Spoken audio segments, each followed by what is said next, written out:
Hey guys, ഇന്ന് ഞാൻ എൻ്റെ സ്വന്തം വീട് വരെ ഒന്ന് വന്നതാട്ടോ. നമ്മുടെ വീട്ടിലുണ്ടായ കപ്പ പറിച്ച് രാവിലെ തന്നെ അമ്മ ഒലത്തി വെച്ചിട്ടുണ്ടെന്ന് പറഞ്ഞപ്പോൾ എന്നാൽ പിന്നെ കപ്പയും ചാളയും തിന്നിട്ട് കുറേ നാളായല്ലോ എന്ന് ഓർത്തു. അങ്ങനെ ഞാൻ കുറച്ച് ചാളയൊക്കെ മേടിച്ചുകൊണ്ട് വന്നാട്ടോ. അമ്മയിരുന്ന് വെട്ടിക്കൊണ്ടിരിക്കുക. അപ്പോൾ ദേ ഇപ്പം കിട്ടുന്ന ചാളയിൽ മുഴുവൻ മുട്ടയുള്ളതാണെന്ന് പറഞ്ഞ് അമ്മ എന്നെ കാണിച്ചു തന്നുകൊണ്ടിരിക്കുകയാണ്.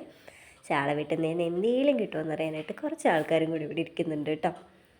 അവർക്ക് വേണ്ടതെല്ലാം അമ്മ ഇട്ട് കൊടുത്തായിരുന്നു കേട്ടോ. അത് കഴിഞ്ഞിട്ട് തേങ്ങയൊക്കെ പൊതിച്ച് വെട്ടി ചാളയെല്ലാം ക്ലീനാക്കി വേണ്ട സാധനങ്ങളെല്ലാം അരിഞ്ഞ് വെച്ചിട്ടുണ്ടായിരുന്നു. കൂട്ടത്തിൽ ഞാനും പയ്യൊന്ന് സഹായിച്ചു അമ്മേനെ. അമ്മ കറി ഉണ്ടാക്കാൻ പോവാണ്. നമ്മുടെ വീട്ടിൽ എപ്പോൾ കറി ഉണ്ടാക്കിയാലും തേങ്ങാപ്പാലിലാട്ടോ കറി ഉണ്ടാക്കാറ്.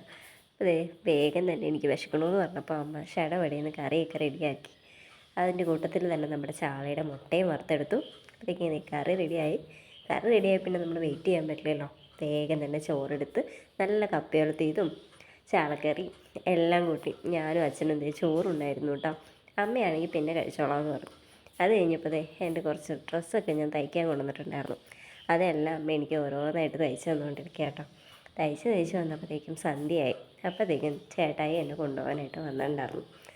പിന്നെ കുറച്ച് വിഷമത്തോടെ ആണെങ്കിലും തയ്ച്ച ഡ്രസ്സെല്ലാം എടുത്ത് കവറിലാക്കി പയ്യെ അമ്മേനോട് ടാറ്റ പറഞ്ഞ് ഇറങ്ങി.